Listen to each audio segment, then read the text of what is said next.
تنہائی بڑی عمدہ چیز ہوتی ہے، بہت عمدہ چیز ہوتی ہے. جب آپ تنہا ہوتے ہیں تو بہت ساری چیزیں آپ کے اوپر کھلتی ہیں، فکر کرنے کا موقع ملتا ہے، چیزیں کھلتی. میں خود میں اترتا گیا رفتہ رفتہ اور کھلتا گیا عالم فانی جانی. کہنے لوگ یہ سمجھتے ہیں کہ بھائی کوئی ڈاکٹر ہے تو ڈاکٹری کر رہا ہے، کوئی وکیل ہے وہ وکالت، کوئی انجینئرنگ کر رہا ہے، اب آج کل سیلز کر رہا ہے، کچھ کر رہا ہے. تو اگر وہ اس میں پوری توجہ سے لگا ہے تو آپ اس کو فعال سمجھتے ہیں. ایک آدمی جو ادب کریٹ کر رہا ہے. دیکھیے آج آپ بات سمجھ رہے ہیں، ابھی جو آپ لوگ کام کر رہے ہیں، آپ کا جو podcast Urdu radio Urdu, وہ ہم کو بہت اچھا لگ رہا ہے. ہم اس سے نالا نہیں ہیں، کیونکہ آپ ایک کام کر رہے ہیں. ایک جو بھی ادب کی پیاس محسوس کرتا ہو، زبان کو سمجھنا چاہتے ہو، اس کے لیے آپ ایک پلیٹ فارم آپ نے بنایا. اس پر جا کے نئے سیکھنے والے بھی سمجھتے ہیں، پہنچتے ہیں. لیکن وہ شاعر جو صرف مشاعرہ بازی کرتے ہیں اور واہ واہ کے لیے شعر کہتے ہیں اور مجلس اڑا کے چلے آئے، 1 گھنٹے کا اثر ہوتا ہے. محتاج کو احتیاج دینے والے، غیروں سے طلب کی لاج دینے والے، شبیر کے کل کا بھی تو ہی مالک ہے، اے آج کا رزق آج دینے والے.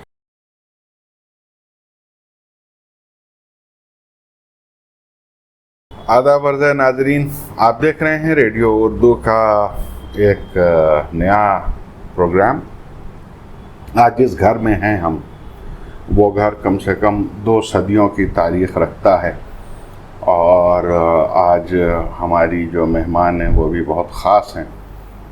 آج ہم جس گھر میں بیٹھے ہیں اس گھر کی تاریخ پر بات کریں گے اور ان کے اپنے ذاتی خاندانی حالات پہ بات کریں گے اور ان لوگوں کے بارے میں بات کریں گے کہ جو لوگ اس گھر میں رہے اور ایک تاریخ بہار میں، ایک تاریخ جن کے نام سے منسوب ہے. ہم جانیں گے کہ ان کی جو ادبی وراثت تھی اور جو ادبی وراثت ہے وہ کیسے بنی، انہوں نے اپنے بچپن میں کس طرح ان لوگوں کو دیکھا اور کیا کچھ سیکھا. اور یہ ایک بہت ہی انفارمل سی گفتگو ہونے جا رہی ہے. اس گفتگو کا حصہ اتفاق یہ ہے کہ ہم بھی ہیں، اس لیے کہ یہ گھر جتنا ہمارے آج کے مہمان کا ہے تقریباً اتنا ہی ہمارا بھی ہے. ہاں، عمر کے لحاظ سے دیکھا جائے تو ان کا گھر زیادہ ہے، ہمارا گھر کم ہے. تو آئیے ہم استقبال کرتے ہیں اپنی مہمان رفعت وسیع صاحبہ کا. آپ کا وعلیکم السلام. آپ کا ریڈیو اردو پر بہت بہت خیر مقدم ہے. بہت شکریہ. تو دیکھیے، آپ بالکل مطلب ہم آپ سے یہ گزارش کریں گے کہ بالکل انفارمل رہیے.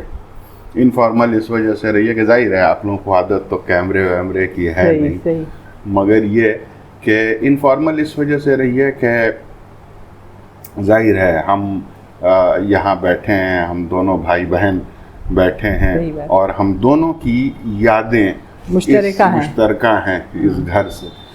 تو مگر یہ کہ ہم نے جو کچھ مس کیا ہے، جو ہم نے نہیں دیکھا ہے، وہ کچھ آپ نے دیکھا ہے. اور یہ پوڈ کاسٹ بنیادی طور پر یہ کوشش ہے کہ ان بڑے لوگوں کی کچھ یادداشت، کچھ چیزیں جمع کر لی جائیں تاکہ آنے والی نسلوں کے لیے شاید کچھ کام آ جائے ہم لوگوں کی یادداشت. تو ہم چاہتے ہیں کہ آپ وہاں سے شروع کیجئے کہ یہ گھر کیا ہے، کس کا گھر ہے اور یہاں کون لوگ رہتے تھے، اور آپ نے جب ہوش سنبھالا تو آپ نے کن لوگوں کو دیکھا، کیسا ماحول تھا. تو بڑی مشکل سی بات ہے کہ ہم پوری تاریخ، چونکہ ہمارے حافظے میں جو ہے وہ وہاں سے ہے جب یہ گھر، اس میں سب سے بڑی ہستی جس وقت ہماری پردادی ہوا کرتی تھی، جن کو ہم لوگ سرکار دادا کہتے تھے. اس کے بعد ہمارے دادا تھے، جو 2 بڑی ہستی ہماری نظر سے گزری. لیکن کہانیاں اور قصے اور واقعات بزرگوں کی زبان سے سنتے آئے تھے.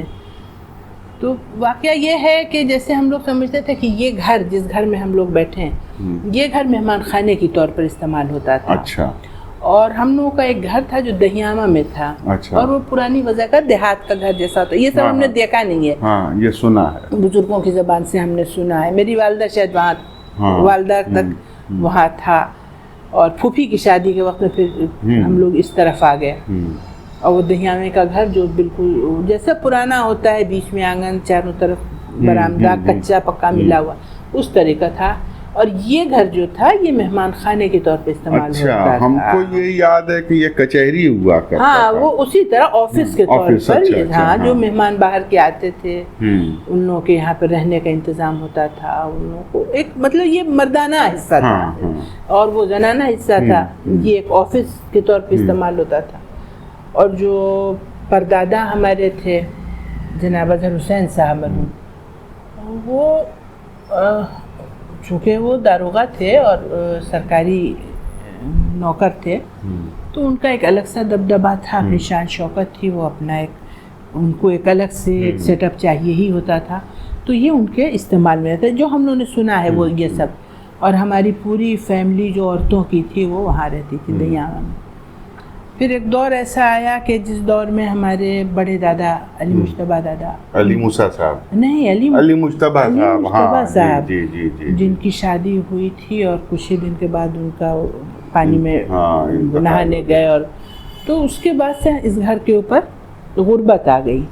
غربت یوں آئی کہ ہمارے پردادا کو فالج کا اٹیک آیا اور جاب واب ان کی چھوڑ دی یا چلی گئی, اتنا ہم کو علم نہیں ہے کہ کیسے کیا ہوا تھا. لیکن اس کے بعد سے پھر کوئی رہ نہیں گیا گھر کو دیکھنے والا. تو وہ ایک دور وہ آیا تھا. اس کے بعد اب جہاں تک آپ ان کی ادبی شخصیت کی بات کیجئے تو سنتے ہم لوگ یہ آئے ہیں کہ وہ اپنا لکھا ہوا مرثیہ خود اظہر حسین صاحب خود لکھتے بھی تھے اور پڑھتے بھی تھے ممبر پہ. اور جو مرثیے کی تاریخ ہمارے خاندان میں ہے, جو ماشاءاللہ الحمدللہ ہمارے بھتیجے تاج رضوی کا بیٹا عباس اور رضا, یہ بچے بھی اس وراثت کو سنبھالنے کی اپنی جیسی کوشش کر رہے ہیں. تو یہ بہت پرانی تاریخ ہے یہاں کی, مرثیہ پڑھنا اور مجلس پڑھنا. اور ہم لوگ جو سنتے ہیں وہ یہ کہ ہم لوگوں کا جو خاندانی پیشہ تھا وہ یا تو سپہ گری تھا یا درس و تدریس. اور پہلے زمانے میں یہ کہ ادب سے بڑا گہرا لگاؤ تھا. خود ہماری پردادی ان کی فارسی بہت اچھی تھی. اچھا, بہت عمدہ فارسی وہ پڑھتی بھی تھی, سمجھتی بھی تھی. سرکار کو تو میرے خیال سے آپ نے دیکھا ہے, مطلب پردادی, ہم لوگ اپنی پردادی کو سرکار کہتے ہیں. سرکار دادا, سرکار دادا, سرکار دادا. اور ان سے جو چھوٹی بہن تھی یوسف حسین صاحب کی اہلیہ, ان کو ہم لوگ چھوٹی سرکار کہتے تھے, چھوٹی سرکار دادا. یہ اچھا, بعد میں ہم کو یاد ہے ہم نے کبھی ان کو چھوٹی سرکار نہیں, گوا دادا, ہاں گوا دادا کہتے تھے. اور مطلب ایک پہچان کے لیے. تو شاید کچھ خوش نصیبوں میں سے ہم ہیں کہ جنہوں نے ہم لوگوں نے اپنی پردادی کو دیکھا. اور یہ بہت ہمارے بچے حیرت کرتے ہیں کیونکہ انہوں نے تو دادا کو بھی نہیں دیکھا, دادی کو بھی نہیں دیکھا. تو ان لوگوں کو بڑی حیرت ہوتی ہے کہ اچھا آپ نے اپنی پردادی کو بھی دیکھا. تو یہ بڑی ایک خوش قسمتی کی بات ہے. اور تو وہ جب مطلب آپ نے ہوش سنبھالا اور آپ کے یعنی ظاہر ہے کہ ہم سے آپ اچھی خاصی 10-12-15 برس تو بڑی, 12 برس تو آپ بڑی ہیں, ظاہر ہے کہ ہاں 10-11 برس, 77 میں وہ 66 کے ہیں. ہاں تو 10 برس 11 برس کی ہماری, تو ظاہر ہے آپ کا تجربہ ہم سے 11 برس پہلے کا. تو ہم یہ اس لیے کہ دیکھیے ہم نے جب دادا کو دیکھا تو اجتبیٰ رضوی صاحب کو جب ہم نے دیکھا, یا نانا ابا یا چھوٹے دادا نانا ابا شبیر حسن صاحب یا چھوٹے دادا مہدی رضوی صاحب, تو ان لوگوں کو دیکھا تو ان لوگوں کے وہ آخری کی عمر تقریباً تھی, یعنی ریٹائر ہو چکے تھے. دادا ریٹائر ہو چکے تھے ہماری یادداشت میں, نانا ابا بھی ریٹائر ہو گئے تھے. تو دادا پروائز چانسلر تھے جب تم پیدا ہوئے. ہاں, تو ریٹائر ہو گئے تھے. لیکن آپ نے دادا کا فعال دور دیکھا ہے کہ جس زمانے میں وہ فعال تھے. اب ایک بات ہم آپ کو بتائیں کہ فعال کا مطلب یہ نہیں ہے کہ جاب کرنا. ہم نے اپنے دادا کو آخر عمر تک فعال دیکھا ہے. ہاں نہیں، فعال کا مطلب یہ کہ نہیں، ایک چیز ہوتی ہے کہ آپ کا دنیا کا نظریہ ایک عمر کے بعد بدل جاتا ہے، اور تو آپ نے میرے خیال سے آپ نے وہ دنیا کی نظریے کی تبدیلی دادا کے افعال میں جو ہوتی ہے نا، ایک چیز ہوتی ہے نا کہ بھائی آدمی صرف سوچتا ہے، اور ایک آدمی کے دنیا کو دو طرح سے ٹریٹ کر رہا ہے نا. تو ایک ریٹائرمنٹ سے پہلے والی ان کی زندگی کے جس میں ان کے دیکھو، ہم کو جو یاد ہے جب دادا حج پر جا رہے تھے، دادا اور میری پردادی اور ابا یہ لوگ اسی گھر سے جا رہے تھے، اور اس وقت کی جو یاد ہے تو چھوٹے آنگن میں ہم کو یاد ہے کہ ایک بڑی سی ترازو لا کے لٹکائی گئی تھی، اور اس پر سامان جو ان لوگوں کا پیک ہوا تھا وہ وزن کیا جا رہا تھا. تو اب ہم کو وہ عجیب سی کیوریسٹی تھی کہ بھئی اتنا سامان جا رہا ہے، اور ہر آدمی کچھ نہ کچھ لا کے دے رہا تھا کہ میری طرف سے ہدیہ، یہ وہاں سرکار کے دربار جا رہے ہیں آپ لوگ، یہ میری طرف سے کربلا جانا. اب ہماری سمجھ میں کچھ نہیں آ رہا تھا. تو ہم اس وقت پتہ نہیں کتنے بڑے تھے، 5-6 سال کے تھے، لیکن یادداشت میں ہماری وہ ہے شاید 71 میں دادا گئے تھے. تو اس وقت کچھ ایسے ہی چھوٹے سے تھے ہم. تو ہم کو سمجھ میں نہیں آیا کہ ہم کیا دیں.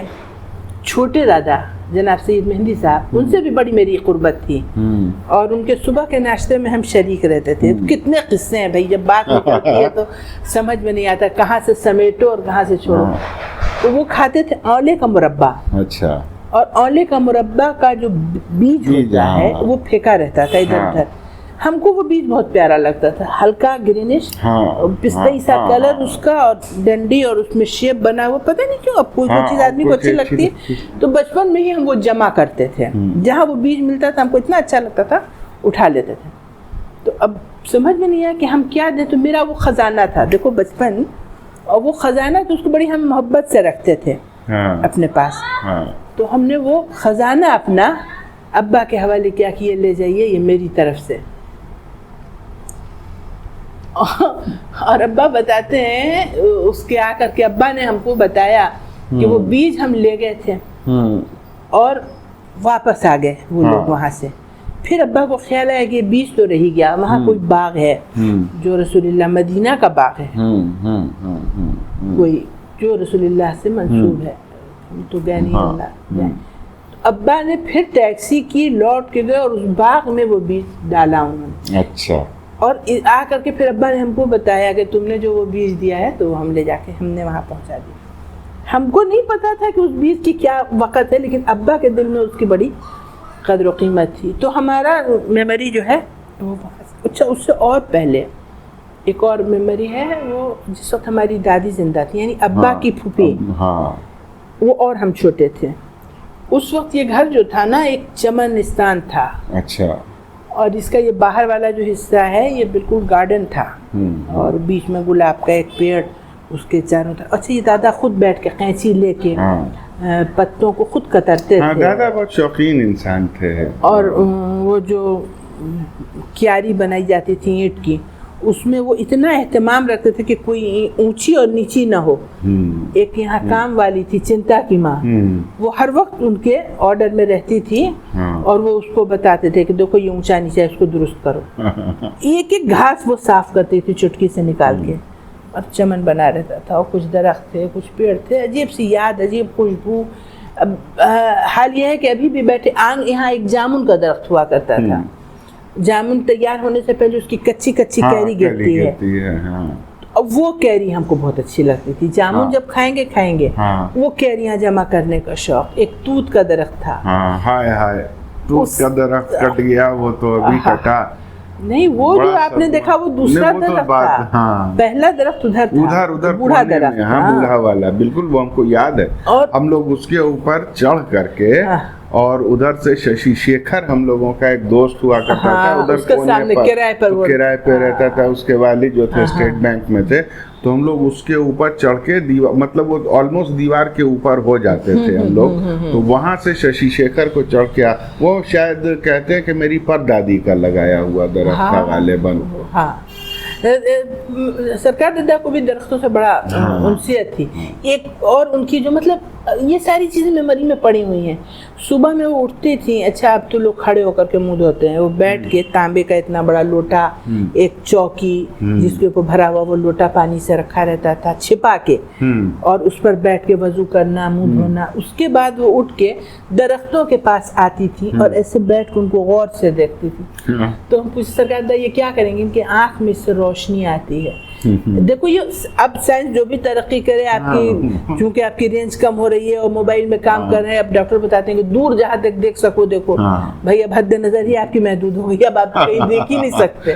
صحیح بات ہے, کہاں دیکھیے گا, آپ فلیٹ میں رہ رہے ہیں اور باہر نکلو تو بلڈنگ چاروں طرف, کہاں دیکھیے گا. تو دور تک دیکھیے. تو سرکار دادا بیٹھ کر اس کو بہت غور سے دیکھتی تھی. تو ہم لوگ کو یہ لگتا تھا کہ اچھا یہ آنکھ کی ایکسرسائز ہو رہی ہے. اور بڑھاپے تک وہ پڑھتی تھی بھائی, بہت مہین حرف پڑھتی تھی. دوسری ایک چیز جو ہم کو یاد ہے کہ آنگن میں دھوپ میں پلنگ رکھی جاتی تھی جاڑے کے زمانے میں, اس پر وہ بیٹھتی تھی. ہماری بڑی باجی بجیا وہ وہاں پہ بیٹھتی تھیں, اور کیا وہ پڑھتی تھیں. ہم تو کسی لائق نہیں تھے, اس وقت بچے تھے, مگر یہ کہ ہاں بیٹھتے بہت تھے. تو وہ پڑھتی تھیں. اس سے ایک کتاب تھی سلیم جرولی صاحب کی, اچھا, جواہر البیان, ایک دم خستہ ہو کے ابھی پڑی ہوئی ہے اپنے پاس, وہ اب نہیں مل رہی ہے. وہ اس سے مجلسیں پڑھتی تھی. وہ اچھا مجموعہ تھا, رسول خدا سے حضرت حجت تک تمام حالات زندگی اور وفات اور ممات سب اس میں درج تھی. اور وہ پڑھتی تھی وہ, اور سرکار دادا بیٹھ کر کے سنتی تھی. بجیا میری کیا ہی عمر ہوگی بھائی, 5-7 سال کی اردو ان کو آ گئی بہت جلدی پڑھنا. بہت وقت سے پہلے انہوں نے پڑھنا سیکھ لیا. تو اب اس کا نتیجہ یہ ہوتا تھا کہ جہاں جو رکھا ہوا اٹھا کے پڑھ لیا. تو اچھا ہمارے اوپر ان کا غصہ رہتا تھا, تم جاہل ہو, ہمارا دل نہیں لگتا ہے پڑھنے میں تمہارا. میرا تو دل لگتا تھا رینڈی چننے میں, میرا دل وہ کچی کیری چننے میں. جنگل سے ہم کو بھی بڑی الفت, جنگل کی خوشبو. آپ ہم کو یاد ہے آپ بھی مطلب جہاں بھی رہی آپ, تو آپ نے پھول پودے اور خاص طور سے ترکاریوں کے پودے, آپ کو ہم کو یاد ہے آپ نے دربھنگا والے گھر میں پیچھے کی طرف کچھ بیل کا, وہ کیا تھا, کدو تھا, لوکی تھی, کیا تھی, ایک بیج لگایا, لت چڑھ گئی, خبر بھی نہیں, اس میں پھل بھی آ گیا. تو اور اس کے بعد سے ایک روز صبح آپ اٹھی, آپ نے کہا کہ کدو ہوا ہے. وہ آپ نے شاید خواب واب میں دیکھا اور آپ گئیں تو واقعی اس میں وہ چڑھا, صفائی کرنے والا ایک لڑکا چڑھا اوپر, تو 3 کدو تھا, اس نے ایک توڑ کے دیا, 2 چرا کے لے گیا. تو بہرحال خیر ہم لوگ دوسری طرف چلے گئے. وہ سب تو خیر, بات نکلتے ہیں تو ایسے ہی بکھرتی ہے. اور جب یہاں پر بیٹھے ہیں تو پھر مت پوچھو کہ کتنی اپنے پورے کیا کہتے ہیں آکٹوپس کی طرح چاروں طرف سے جکڑ رہی ہے, کبھی کوئی چیز لپیٹ رہی ہے, کبھی کوئی یاد. تو خیر آپ بتا رہی تھی کہ سرکار دادا یعنی عفیفہ خاتون صاحبہ وہ ادبی تربیت بچوں کے ذہن کی وہ بڑی. اور ایک چیز اور آ رہی ہے یاد ہم کو کہ چھوٹے آنگن میں جہاں امام باڑہ ہوا کرتا تھا, اور وہ حصہ گر گیا ہے, تو وہ امام باڑہ تھا, اور اس کے سامنے ایک برآمدہ تھا 3 در والا, اس میں فرش بچھا رہتا تھا, اور اس سے سٹی ہوئی ایک کمرہ تھا, وہ سرکار دادا کا کمرہ تھا. تو رات کے کسی وقت یا دن کے کسی حصے میں وہ ان کا ایک بستر 2-3 تہ کر کے وہ بچھا دیا جاتا, گدا بنا کے, لحاف 3 تہ کر کے یا 4 تہ کر کے, اور اس پر وہ آ کے پہلے بیٹھتی تھی. اس کے بعد سے دھیرے دھیرے دادا آ کے بیٹھ گئے, نانا ابا آ کے بیٹھ گئے, چھوٹے دادا آ کے بیٹھ گئے. نام بتاتی چلیے. اچھا ہاں, نانا ابا شبیر حسن رضوی صاحب, دادا اشتباہ حسین رضوی, چھوٹے دادا سید مہندی رضوی صاحب, اور یہ لوگ آ کے بیٹھ جاتے تھے. اور ہمارا کچھ تعلق ایسا بزرگوں سے ہمیشہ رہا، بزرگوں میں گھسنے کی، بزرگوں کے جسم کی ایک خوشبو، ان کے جسم کی ایک نرمی، وہ سب ہم کو بہت پسند آتی تھی، ہمیشہ سے گھستے تھے، بہت جا کے آنچل میں گھسا کے. اور میری پردادی اتنی بوڑھی تھی کہ ان کے ہاتھ پہ تمام جھرری تھی. تو اب دنیا کی بات ہوتی رہے، ہم اس سے مطلب ہی ہم ان کے ہاتھ کی جھرری اور اس کو ایسے ایسے کر کے، اور ہم کہتے تھے کہ ہم کر کے ایسے کھاتے تھے اس کو، کشمش کھا رہے ہیں، کیا کر رہی ہو، ہم کشمش کھا رہے ہیں، اور اس کو منہ میں لے کے، اور بہت پیار کرتی تھی ہم کو. تو ہم اس وقت اور تو ہم کو کچھ پتہ ہی نہیں تھا، ہم تھے اور میری پردادی. ایک چیز اور بتا، دیکھو یہ پرانی چیز ہے، یہ جو ہار سنگھار کا پیڑ ہوتا ہے اس کی ڈنڈی، اس کی ڈنڈی جمع ہوتی تھی. صبح میں ہم لوگوں کا کام تھا پھول چننا. کیا لطف ہوتا تھا، وہ پھول چن کے سفید اور نارنجی ڈنڈی، اس کے سفید پھول، اور اس کو جب آنچل میں لے کے چلتے تھے. یہ سب میرا عجیب، آج بھی میری روح جو ہے وہ خواب میں یہی سب کرتی رہتی ہے. وہ لا کے ہم رکھتے تھے، اور پھر میری پردادی اس کی ڈنڈی الگ کرتی تھی پھول سے، اور اس ڈنڈی میں ان کا کپڑا رنگا جاتا تھا، ان کے لحاف کا پلہ اس ڈنڈی میں رنگا جاتا تھا. کیا بات ہے. اور اس کی ایک خوشبو ہوتی تھی. جانماز میں ان کے موتیا اور بیلے کا پھول رہتا تھا. وہ مطلب ایک سراپا خوشبو تھی ان کی ذات. وہ خوشبو، ان کے انتقال کے بعد ہم بہت دن اس خوشبو کے لیے بے چین رہے، اور ان کی جانماز ہم نے لے لی تھی کہ جانماز ہم رکھیں گے. اس میں وہ خوشبو تھی. بہت نازک احساسات ہیں، اس کو بیان نہیں کر سکتے کہ کہاں کہاں ہم ان سے بندھے ہوئے تھے. کھانا، وہ ایک تصویر بھی ہوگی، وہ ہم کو لقمے سے کھانا کھلا رہی ہیں. یہ سب شرف اس خوش نصیب کے پاس ہے کہ ان کے ہاتھ سے ہم نے کھانا بھی کھایا ہے، اور انہوں نے ناز میرا بہت اٹھایا، بہت. تو ہم ان کے پاس لیٹے لیتے تھے. گفتگو جو ہوتی تھی اس میں کچھ سمجھ میں آتی تھی، کچھ نہیں. کبھی فلسفے پر گفتگو ہوتی تھی، کبھی مذہبیات، الہیات، تصوف، ادب، ساری چیزیں. اور میری پردادی بہت غور سے سب کو سنتی تھی، بولتی نہیں تھی، اور بیچ بیچ میں تھپکتی رہتی تھی ہم کو. وہ لفظ نرم نرم ہاتھ نکل نہیں پا رہے اس شہر سے ہم یہاں آ کے. تو وہ چیزیں تھیں. تو اس میں اکثر میری دادی یعنی ابا کی پھوپھی، جنہوں نے میری اماں کو بھی پالا، ابا کو بھی پالا، دونوں کی مائیں تو بہت جلدی ان کا انتقال ہو گیا تھا. تو پھوپھی ہی تھی دونوں کی ماں کے طور پر. مطلب میرے ابا، یہ لوگ وہ تھے جو تخت نشین رہتے تھے ایک اسٹیج پر، اور میری اماں اور پھوپھی اماں یہ لوگ وہ تھیں، اور ابا یہ لوگ خدمتگار کی شکل میں رہتے تھے. کبھی چائے لا کے دی جا رہی ہے، کبھی گھس کے بادام چینی کے ساتھ پردادی کو، کبھی کچھ. یہ سب ابا اماں پھوپھی اماں اس میں، اور ہم لوگ طفیلی نفیلی اس میں سے شرکت کرتے رہتے تھے. تو اس میں اب جو گفتگو ہوتی تھی تو اس میں بہت ساری بات ہوتی تھی. اس میں جو ہم کو سمجھ میں آتی تھی، وہ جب اماں کی بات ہوتی تھی تو کچھ سمجھ میں آتی تھی کہ اس سے ریلیٹ کر پاتے تھے کہ اچھا اہل بیت کا ذکر ہو رہا ہے. اب ادب نہیں سمجھ میں آتا تھا کہ ادبی گفتگو جو ہو رہی ہے اس میں کیا ہو رہی ہے. لیکن مذہبی گفتگو میں یہ چیز سمجھ میں آتی تھی جو بہت موضوع کا بحث کا موضوع ہوتی تھی، وہ یہ کہ امام زمانے کا ظہور اس وقت کیا ہوگا. اور اس میں بڑا دل لگتا تھا میرا کہ اچھا وہ وقت آئے گا. اور یہ ہر وقت یہ بات ہوتی ہے اب وہ وقت قریب ہے. تو مطلب ایک پورا گھر جیسے ایک آمادہ ہے ایک پروگرام کے لیے. یہ ایک ماحول بنا رہتا تھا. خدا یہ پاک ماحول پھر سے عطا کرے ہم کو کہ بچوں میں یہ احساس، اور ہم بھی بالکل مستعد ہوتے تھے کہ اچھا شاید وہ وقت آئے گا تو ہم ہوں گے. یہ لوگ ہیں اور بات کر رہے ہیں. تو اس وقت یہ لوگ اکثر خواب بیان کرتے تھے. یہ بھی ایک تھا بیٹھ کے آج ہم نے یہ خواب دیکھا، آج ہم نے یہ خواب دیکھا. اس میں ہماری دادی جو تھی پھوپھی امبا کی، انہوں نے اپنا خواب بیان کر رہی تھی. پورا یاد نہیں لفظ بلفظ، جو باتیں یاد ہیں کہ انہوں نے کہا کہ شاید انہوں نے امام کو خواب میں دیکھا. اور نے پوچھا کہ بتائیے جب ظہور ہوگا تو اس وقت اتنی یورش ہوگی، اتنے لوگ ہوں گے کہ لوگ کہتے ہیں جس چیز کو کہ امام کو پہچاننا مشکل ہوگا. بہت سارے دعوے دار ہوں گے کہ ہم ہیں امام اثر، تو ہم کیسے آپ کو پہچانیں گے. وہ چیز وہ پوری تصویر میں نہیں آ کے میں تو نے کہا کہ مٹی ہاتھ میں اٹھا لینا، اس سے پوچھنا، وہ جس کی گواہی دے اس کو امام مان لینا. ہم کو تو نسخہ مل گیا، ہم تو ایک دم خوش ہو گئے.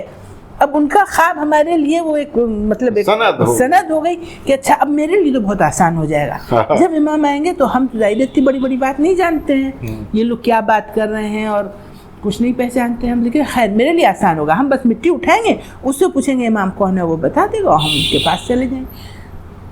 یہ سب چیز تھی. وہ تو اس یہ کا بنیاد ایک مطلب بچپن میں جو پڑتی ہے. اس کا مطلب یہ ہوا بچوں کہ دادا کے بارے میں ایک عام جو اجتبا رضوی صاحب کے بارے میں ایک عام جو رائے معاشرے میں، ادبی معاشرے میں جو ہے وہ یہ کہ وہ دین کے معاملے میں سیریس نہیں تھے. ایک یہ عام ایک رائے ہے. لیکن آپ کی یہ باتیں میرے خیال سے اس بات پر بھی سند ہوگی اور اس مفروضے کے لیے ایک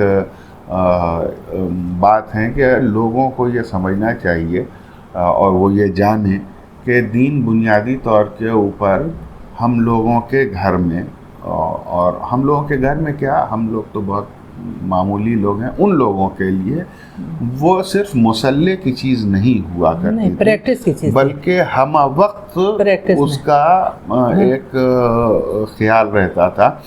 اور دادا کا اپنا جو نقطۂ نظر، یعنی آپ کو یاد ہوگا کہ کرشن سے ان کو ایک خاص لگاؤ، گیتا سے، اپنشد سے. تم کو پتہ نہیں یاد ہوگا نہیں، دادا کا دربھنگے میں جو کمرہ تھا، دربھنگا والا گھر، اس میں ایک تصویر ان کی لٹکی رہتی، اس میں کرشن کی تصویر تھی. اچھا. جس میں وہ مرلی بجا رہے ہیں اور ایک کھڑا دہی کا رکھا ہے. اور یہ تو وہ ان کے دادا کے لیے وہ ایک عشق، رادھا کی اللہ جاؤ حسن، موہن کا بچپن، عشق رادھا کے، آپ سنتے جو دل کی کہانی، خود دل بے زباں کی زبانی، یوں نہ رسوائے فریاد ہوتا آپ کا شیوے دل. اب تو بلبل ہے، قمری ہے، نہ ہے، نالا ہے، ہاؤ ہے، ہو ہے، وائے ناموں سے خلوت نشیں، ایسے کچھ ہے، سر سے اونچا ہے جلووں کا پانی. وہ تو وہ جلوے اور وہ کدھر کدھر دیکھتے تھے. آپ تو ان کے اندر سختی نہیں تھی، بالکل بھی نہیں. فنڈامنٹلزم کی جو سختی ہے نہیں تھی، وہ نہیں تھی، بلکہ وہ اس کو سخت نفرت کرتے تھے اس سختی سے. ان کے ادب میں بھی یہ چیز بالکل نظر آتی ہے کہ یہ جو رکاوٹ، روک ٹوک، اور یہ جو ہے یہ انسان کی ترقی میں چاہے روحانی ہو چاہے علمی، وہ نقصان دہ ہے، وہ اس کو معطل کر رہا ہے. اچھا، اگرچہ ہم کو تو ظاہر ہے کہ بچپن سے ایک طرح سے کہیں تو مادر ثانی کی طرح آپ نے ہم کو پالا ہے، تو لیکن آپ میں ہم نے ہمیشہ سے دیکھا کہ شعرا اور شاعری سے ایک خاص طرح کی آپ کو الرجی. تو دو بات ہم جاننا چاہتے ہیں. ایک تو کہ آپ کے چاروں طرف، یعنی چاہے وہ اماں ہوں، ابا ہوں، پھوپھی اماں ہوں، دادا، نانا، چھوٹے دادا، یعنی آپ شاعروں سے ایک بھرپور خاندان میں. بجیا خود مطلب عفت صاحبہ، وہ خود بڑی اچھی شاعرہ، یعنی اس طرح سے آپ شاعروں کے درمیان تھیں. تو دو باتیں جاننا چاہتے ہیں. ایک بات تو یہ کہ آپ کو الرجی کا سبب کیا تھا شاعروں سے، اور دوسری بات یہ کہ جو آپ کا جو مطلب نظم کے ادب سے زیادہ آپ کا نثر کے ادب میں شغف ہے. تو یہ دو چیزیں مطلب شاعروں سے کیوں؟ سب سے پہلے تو آج یہ بتا دیجئے. اب دیکھو، چھوٹا منہ ہے بڑی بات ہے، لیکن ہم کو شاعر لوگ جھوٹے لگتے ہیں. اچھا، صحیح بات ہے، حالانکہ آپ ایک شاعر ہیں. اور جو سب سے بری چیز لگتی ہے وہ ان کی تعلی ہوتی ہے. اچھا، ہاں، جو ہم کو شاعروں سے الرجک کرتی ہے. وہ جو کہتے ہیں اور خواب و خیال میں وہ خود کا جو قطب مینار بناتے ہیں، تو ان میں ایک چیز آتی ہے، وہ اپنے ہی کو بس جانتے ہیں، تو ان کو لگتا ہے کہ ہم وہ کہیں پہنچ گئے، جبکہ ایسا نہیں ہوتا ہے. جو بھائی ہم ادب پر ہم سے گفتگو نہ کرائیے، کیونکہ ہم بے انتہائی بے ادب انسان اور بے ادبی سرزد ہو سکتی. نہیں بالکل نہیں، آپ بالکل آرام سے. ہم کو شعراء میں یہ چیز تھی. دوسری ایک چیز جو شعراء میں ان کو نظر آتی تھی، وہ کسی دوسرے کو اپنے سامنے